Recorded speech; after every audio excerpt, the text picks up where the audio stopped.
আসসালামু আলাইকুম ওরহমতুল্লাহি ওবরাকাতুহ। নূর একাডেমির পক্ষ থেকে সকলকে স্বাগতম।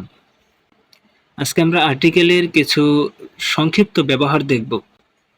আর্টিকেল এটি আপনার এসএসসি বা এইচএসসি অথবা দাখিল আলিম এবং বিভিন্ন প্রকার চাকরি বা ভর্তি পরীক্ষায় এটি প্রয়োজন পড়ে।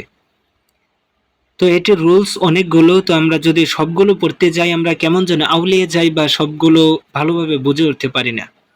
তাই এখানে আমরা বেশ কিছু শর্ট আর্টিকেলের রুলস জানবো, যেগুলো জেনে আমরা মোটামুটি প্রায় 90% সলভ করতে পারবো। শুরুতেই রয়েছে যে number 1 rules, one of plus dash dash, অর্থাৎ আপনি যেখানেই ওয়ান অফ দেখবেন তারপর সর্বদা দা বসবে, এবং ওয়ান অফ দা হলে সর্বদা সুপারলেটিভের অর্থ দেবে। Rules number 2, adjective plus dash dash থাকলে এবং পরবর্তী যদি নাউন থাকে তাহলে সর্বদা নো আর্টিকেল বা জিরো আর্টিকেল হবে। এবং একটি বিষয় নোট করে রাখবেন যে নাউনের পূর্বে যেটা বসবে সেটাই অ্যাডজেক্টিভ। অর্থাৎ এখানে যদি নাউন থাকে এবং তার পূর্বে যদি খালি থাকে এবং তার পূর্বে অ্যাডজেক্টিভ থাকে, অতএব নাউনের পূর্বে যেটা বসবে সেটাই তো অ্যাডজেক্টিভ। এখন মাঝে যেহেতু খালি আছে অতএব সেখানে কিছু বসবে না, সেখানে জিরো আর্টিকেল হবে। রুলস নাম্বার 3, নাউন বা নাউন ফ্রেজ থাকলে এবং তারপর যদি অফ থাকে তাহলে পূর্বে সর্বদা দি বসবে।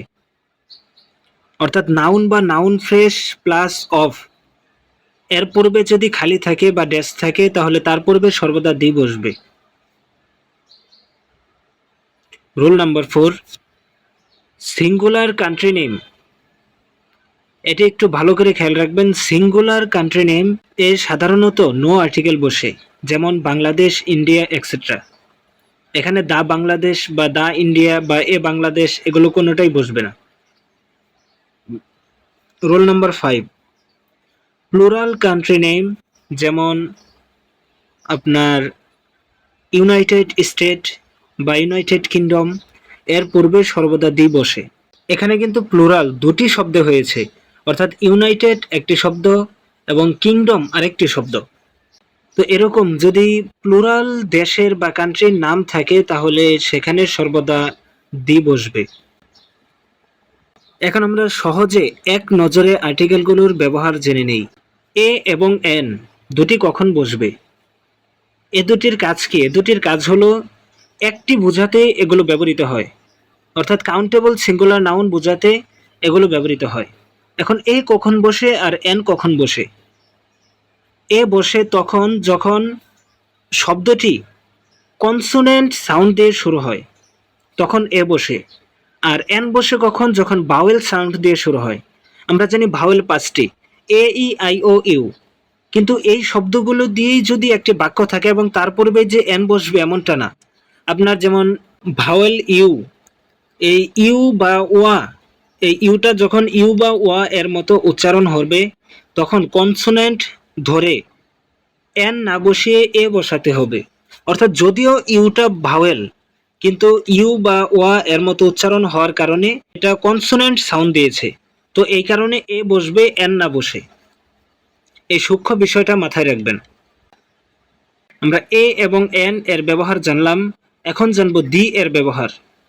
দি কখন কখন ব্যবহৃত হয়? তো দি সাধারণত স্পেসিফিক কিছু বোঝালে বা unique, non, one of a kind এই জাতীয় কিছু বোঝালে এগুলোর পূর্বে সর্বদা দি ব্যবহৃত হয়। আর আপনি সহজভাবে বোঝার জন্য এগুলো নোট করে রাখতে পারেন, যেমন সুপারলেটিভ, যেমন one of the, most of the best, এ জাতীয় কিছু বোঝাতে এর পূর্বে সর্বদা দি ব্যবহৃত হয়। ফেমাস কিছু বোঝাতে দি ব্যবহৃত হয়। বিল্ডিং বা বড় কিছু বোঝাতে দি ব্যবহৃত হয়। ল্যান্ডমার্ক, গ্রুপ বা ক্লাস, প্লুরাল কান্ট্রি নেম ইত্যাদি বা রিভার, এগুলোর নাম বা এগুলো বোঝাতে সর্বদা দি ব্যবহৃত হয়। এ জাতীয় আরও কিছু রয়েছে। তো সহজভাবে বুঝলে এই জাতীয় কিছু নির্দিষ্ট করে যদি আপনি কিছু বোঝান তো সেগুলোর পূর্বে সর্বদা দি ব্যবহৃত হয়। যেমন আপনার ওয়ার্ল্ড বা স্টেট, এগুলোর পূর্বেও দি ব্যবহৃত হয়। এখন জানবো জিরো আর্টিকেল বা নো আর্টিকেল কোথায় বসবে। এগুলো সাধারণত জেনারেল আইডিয়া বা uncountable, subject, language, school, college, country, city, festival, season, এগুলোর শুরুতে কোনো আর্টিকেল বসে না। এখন এগুলো একটু ব্যাখ্যা সাপেক্ষ ব্যাপার, যেহেতু ক্লাসটি বড় হয়ে যাবে তাই এটা বড় করছি না। আপনারা সম্ভব হলে ইংলিশ মজার রফিক স্যারের ক্লাসগুলো দেখতে পারেন।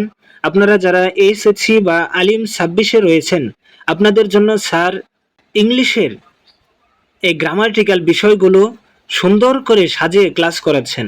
আপনাদের যদি সম্ভব হয় সেই ক্লাসগুলো করে নেবেন। আর এখানে আমি মোটামুটি একটি আইডিয়া দিলাম, আপনারা এগুলো মাথায় রাখলে আশা করি উপকৃত হবেন।